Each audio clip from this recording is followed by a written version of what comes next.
The courtroom was silent. Tension hung thick in the air, pressing down on every person inside. A sea of eyes fixated on the man sitting at the defendant's table, Daniel Brooks. He looked exhausted, his face pale, his hands clenched together as if bracing for the worst. The prosecutor's voice echoed through the room, methodically laying out the case. The evidence is clear. Daniel Brooks murdered Emily Foster in cold blood. There is no doubt. A small voice cut through the tension. That's not true. Heads snapped toward the back of the room. A murmur rippled through the crowd as everyone turned to see who had spoken. Standing there, fists clenched, was a 10-year-old boy, Noah Carter. "I saw what happened. You're wrong." His voice trembled, but he didn't back down. A ripple of confusion spread across the courtroom. The judge frowned, exchanging glances with the attorneys. A child interrupting a high-profile murder trial? It was unheard of. "Bailiff, remove the boy." "Wait!" A defense attorney raised a hand. "Let him speak. If he has something to say, we should hear it." The judge hesitated. The audience leaned forward. Noah's heart pounded, but he knew he couldn't stop now. "I was there that night. I saw something that no one else did." A collective inhale swept through the room. A child? A witness? How could that be possible? The prosecutor scoffed. "You expect us to believe a 10-year-old has information that the police overlooked?" Noah nodded, eyes blazing with determination. "Yes. And if you don't listen, you're about to send the wrong man to prison." Silence. The judge studied the boy carefully. Approached the bench. "Now." Noah swallowed hard, but didn't hesitate. He walked toward the front of the room, the weight of every gaze pressing down on him. The question lingered in the air, thick with anticipation. What did this boy know that no one else did? A week before the courtroom outburst, Noah Carter was just another 10-year-old enjoying a carefree afternoon. He rode his bike through the familiar paths of Willow Creek Park, the autumn leaves crunching beneath his tires. The air smelled like damp earth, and the sun cast long shadows across the playground. Everything seemed ordinary until it wasn't. As he sped past a row of empty benches, a sudden commotion caught his attention. He pulled the brakes, his heart pounding, as he turned toward the source of the noise. Near the parking lot, a man was struggling with a woman. She had blonde hair, wild and untamed, whipping around her face as she resisted. Her muffled screams cut through the air, though they were quickly drowned out by the honking of a passing car. Noah's fingers tightened around the handlebars. His instincts screamed at him to do something. Call for help. Intervene. But he was just a kid. What could he do? Instead, he stayed frozen, watching the scene unfold like a horror movie he wasn't supposed to see. The man wasn't yelling. He wasn't acting like an attacker, fueled by rage or revenge. He looked afraid. His hands trembled as he tried to pull the woman toward the car. His head snapped left and right, scanning the area as if expecting someone to stop him. His lips moved, whispering something Noah couldn't hear. For a split second, the woman's eyes locked onto Noah's. Desperate. Pleading. She tried to shake free, her foot kicking up dust as she struggled. But within moments, the car door swung open, and she was forced inside. The man hesitated just for a second before slamming the door shut and speeding away. Noah gasped, his breath shallow and quick. His mind raced. Should he follow? Should he call someone? His hands shook as he fumbled for his phone, but by the time he could process what had just happened, the car was gone, and the park fell silent again, as if nothing had happened at all. Noah sat frozen in front of the television, his breath caught in his throat. The news anchor's voice droned on, but his mind had latched onto just one sentence. Daniel Brooks has been arrested for the murder of his girlfriend, Emily Foster. Authorities believe he is responsible for her disappearance last week and have gathered enough evidence to charge him. Noah's stomach twisted. The photo on the screen, it was him. The same man from the park. The same terrified face. But something felt wrong. Memories of that evening came rushing back. The way the man had gripped the woman's arm, the desperation in his eyes, the panic on his face. It hadn't looked like a man attacking his victim. It had looked like a man trying to stop something. Noah's mind raced. If Daniel Brooks was the killer, why did he look so scared? Shouldn't the attacker be angry, forceful, in control? But that man, he was panicked, almost pleading. The news report continued.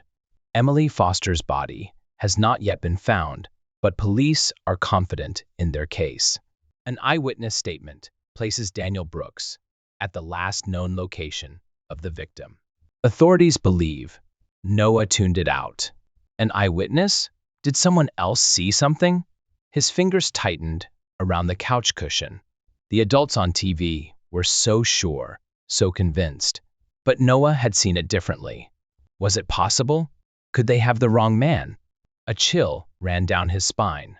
If Daniel Brooks didn't kill Emily Foster, then who did?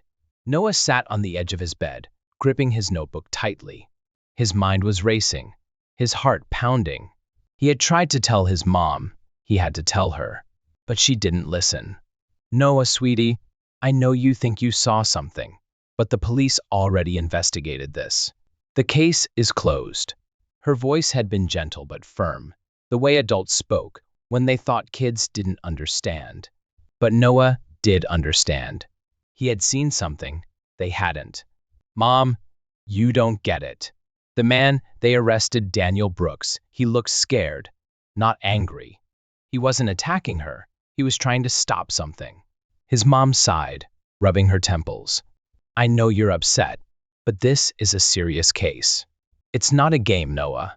The police have evidence. They know what they're doing. Noah wanted to scream. He wasn't playing. He wasn't making things up. But to her, he was just a kid with an overactive imagination. That night, long after the house had gone silent, Noah lay awake, staring at the ceiling. If no one was going to listen to him, then he had no choice. He had to figure this out on his own. He sat up and turned on his bedside lamp, flipping open his notebook. Every detail he could remember from that day in the park, every color, every movement, every sound, he wrote it all down. Time, around 6 p.m. The sun was starting to set.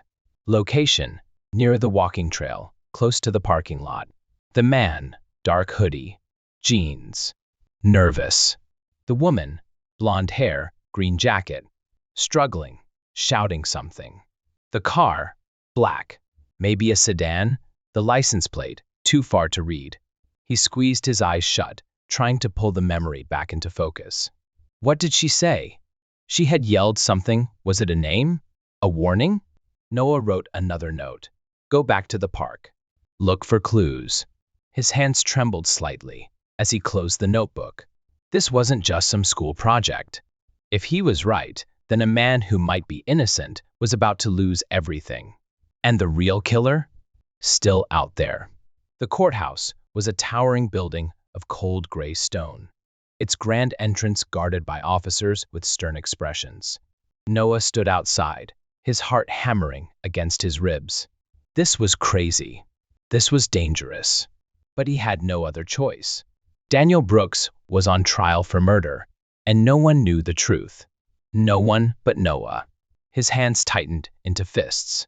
His mom didn't believe him. The police had dismissed him. But the memories of that evening in the park were burned into his mind. The way the woman fought. The way the man looked, not furious. Not violent, but scared. Daniel wasn't the killer. And if Noah didn't do something, he'd be locked away forever. But how was he even going to get inside? Then, an idea struck him. He glanced around, searching for another way, in somewhere he wouldn't be stopped. Then he spotted a maintenance door, slightly ajar, near the side of the building. His heart pounded as he slipped inside, careful to move quietly through the dimly lit corridor. His backpack, filled with his notes, bounced lightly against his back. Ahead, a heavy wooden door stood slightly open, voices murmuring beyond it. The courtroom. Noah crept forward, peeking through the gap. The room was massive, lined with dark wood and towering bookshelves. A jury sat in stiff-backed chairs, watching as the prosecutor paced in front of them. Daniel Brooks sat at the defendant's table, shoulders hunched, looking exhausted. Noah sucked in a breath. It was him, the man from the park. He didn't look like a murderer. He looked like someone who had already lost everything. The prosecutor was speaking now, his voice sharp and accusing. Ladies and gentlemen of the jury, the evidence is clear. Daniel Brooks had both motive and opportunity. The victim, Emily Foster, was found in her apartment, strangled. DNA evidence, phone records, and his violent history all point to one conclusion. Daniel Brooks murdered her in a fit of rage. Noah's fingers clenched around the strap of his backpack. They were wrong. They were so wrong. And then the judge spoke. If there are no further witnesses, we will proceed with closing statements. Noah's pulse exploded. This was it. His last chance. If the trial ended now, Daniel would go to prison. And the real killer? Still free. Something inside him snapped. He couldn't stay silent. Before he could talk himself out of it, Noah shoved the door open and ran inside. Gasps rippled through the courtroom. Heads turned. The bailiff took a step forward. But Noah didn't stop. He took a deep breath and yelled at the top of his lungs. He didn't do it. I saw him in the park. He wasn't hurting her. He was trying to help. The entire room froze. The judge's gavel slammed against the desk. The prosecutor's jaw dropped. Daniel Brooks turned, eyes widening in shock. The bailiff moved toward Noah, but he stood his ground. His hands shook, his voice wavered, but he didn't care. This was the truth, and he wasn't leaving until they heard it. The heavy wooden doors of the courtroom slammed shut behind Noah. Before he could even catch his breath, 2 security guards were already beside him, their grips firm on his arms. "Kid, you can't just barge into a trial like that," one of them muttered. "Let me go. You have to listen to me," Noah protested, struggling in their grasp. But the guards weren't listening. A moment later, a woman in a black robe stormed into the hall, her expression unreadable. Judge Reynolds. She had been presiding over the case, and from the look in her piercing eyes, she was not pleased. "Bring him to my chambers," she ordered. Noah swallowed hard. The judge's office was nothing like the courtroom. It was smaller, lined with bookshelves, filled with thick legal volumes. A massive wooden desk stood in the center, covered in neatly stacked papers. The air smelled like old books and coffee. Noah sat in a leather chair, fidgeting under the judge's unblinking stare. His mom would kill him for this, if she even found out. "All right," Judge Reynolds said, settling into her chair. "Start talking. Now." Noah took a deep breath and told her everything. The park, the woman screaming, the way Daniel Brooks had looked not like an attacker, but like someone who was afraid. He recounted every detail, down to the way the woman's shoes scraped against the pavement. When he finished, there was a long silence. Judge Reynolds steepled her fingers, studying him, assessing him. "That's quite the story," she finally said. Noah nodded eagerly. "Because it's true. You have to believe me. If you check the traffic cameras or security footage, you'll see." The judge held up a hand. "That's not my job, kid. But what I do need to know is why now? Why didn't you come forward sooner?" Noah hesitated. "I thought someone else would figure it out," he admitted. "I thought maybe the police would see the same thing I did. But when I saw Daniel Brooks on TV, getting blamed for something I knew he didn't do, I couldn't stay quiet anymore." Judge Reynolds exhaled sharply, rubbing her temples. "You understand that what you're doing is serious, right?" she said. "You're interfering in a murder trial. And worse, you're doing it without any solid proof. Just your memory of something you saw in a park for only a few seconds." Noah's stomach twisted. "I know what I saw," he insisted. Just then, the door opened. The prosecutor walked in first, tall, sharp-eyed, and visibly annoyed. Right behind him was someone Noah hadn't expected: the defense attorney for Daniel Brooks. The prosecutor scoffed. Your Honor, I assume we're not seriously entertaining this nonsense? The defense attorney, however, looked intrigued. Hold on, he said, flipping open a notepad. Let's hear the kid out. Noah straightened in his chair. Finally, someone was listening. That night, Noah couldn't sleep. He lay in bed, staring at the ceiling, his mind racing. The courtroom, the judge, the lawyers, all of it played over and over in his head. Would they believe him? Would they do something? Or would they ignore him, just like his mom had? A noise snapped him out of his thoughts. A soft tap against the glass. Noah froze. His breath hitched. Slowly, he turned his head toward the window. Someone was out there. A dark silhouette stood just beyond the glass, motionless, watching. For a long, terrifying second, neither of them moved. Then, the figure took a step back and disappeared into the night. Noah bolted upright, his heart pounding so hard he thought it might burst. He scrambled out of bed, rushed to the window, but the yard below was empty. Nothing but the rustling of leaves in the wind. Was he imagining things? No. Something deep in his gut told him this wasn't paranoia. Someone had been there. The next morning, Noah checked his email. There was an unread message, no subject line. When he clicked on it, his stomach dropped. Stop right now, or you will regret. The words were simple, direct. A warning. No sender name. No reply option. Noah's hands trembled as he reread the message. Someone knew what he was doing, and they wanted him to stop. But that wasn't what scared him the most. What scared him was the fact that, whoever this was, they knew exactly where to find him. Noah sat at his desk, scrolling through old news articles about Emily Foster. He needed anything that could prove Daniel Brooks wasn't the killer. Then he saw it. A photo of Emily, smiling at the camera, her hand raised in a casual wave. But it wasn't her smile that caught his attention. It was what she was holding. Dangling from her fingers was a keychain, a small, yellow sunflower charm. Noah's eyes widened. His heart started racing. He knew that keychain. He had seen it before. Not in a photo. Not in the news. But that night, in the park, when the woman Emily was being pulled into the car, the charm had fallen from her fingers, landing on the pavement, and Noah had seen it glint under the streetlight before the car sped away. Noah's stomach twisted. He had to find that keychain. It could be the proof he needed. The next afternoon, Noah biked to the park, his pulse pounding in his ears. He scanned the ground near the bench where he had stopped that night. Leaves, dirt, a few candy wrappers. And then, something small, something yellow, wedged between two cracks in the pavement. Noah dropped to his knees and picked it up. The sunflower keychain. It was dirty, scratched up, but unmistakable. He had to show this to Officer Marshall.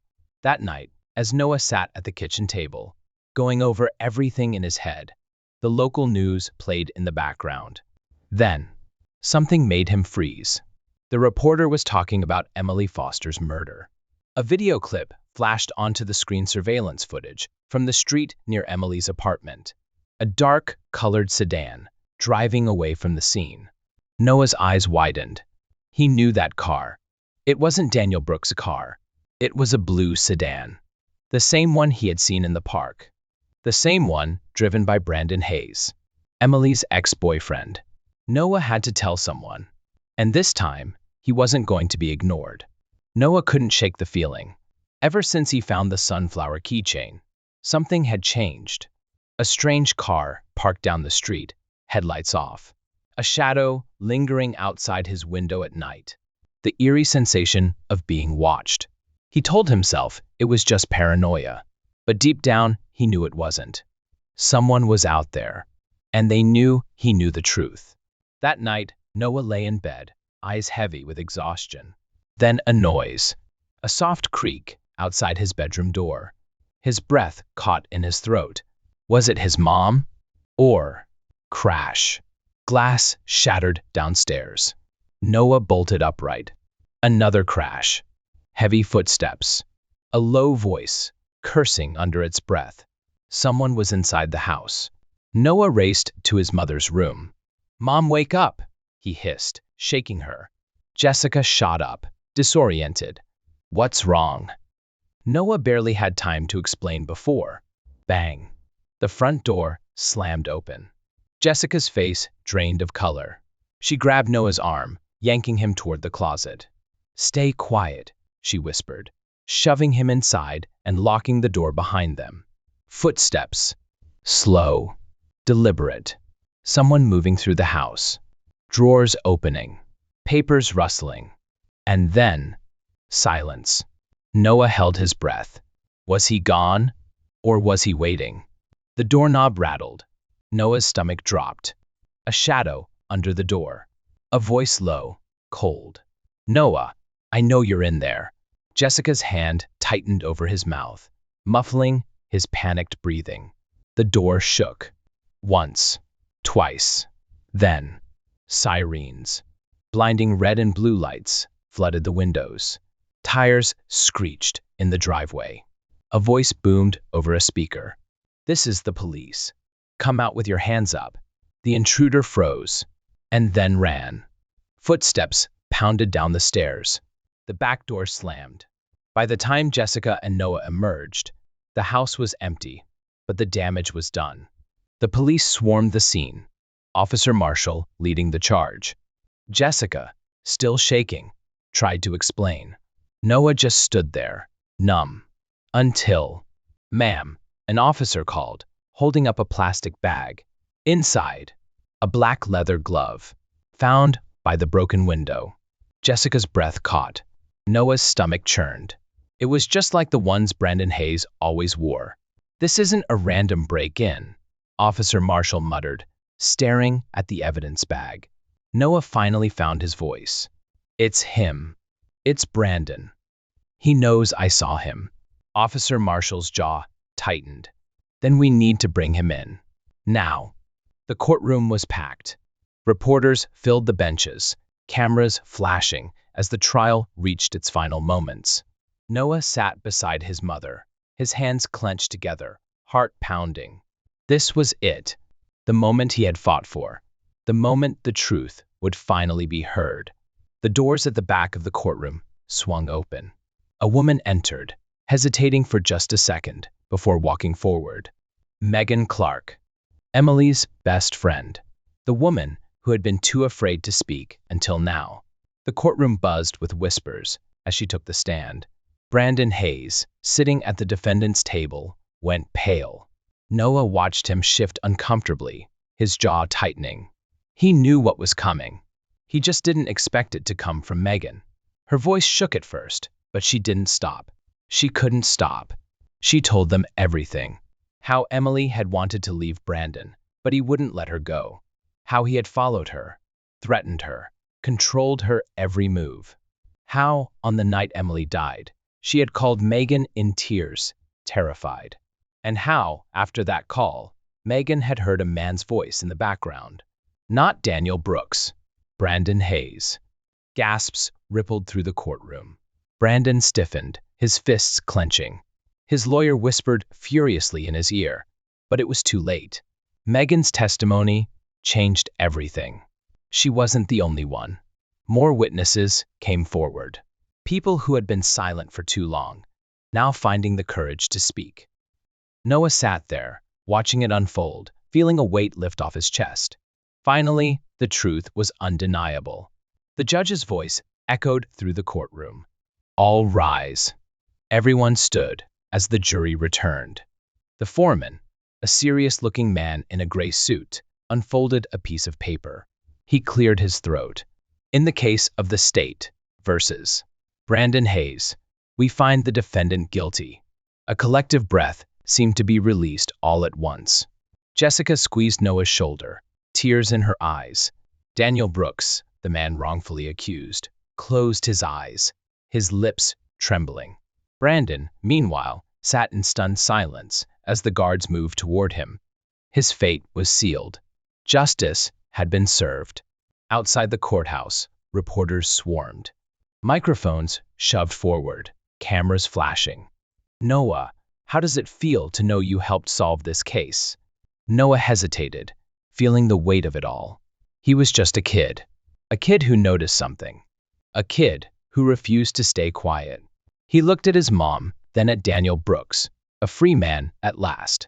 Then he faced the cameras and said, "Even a kid can make a difference."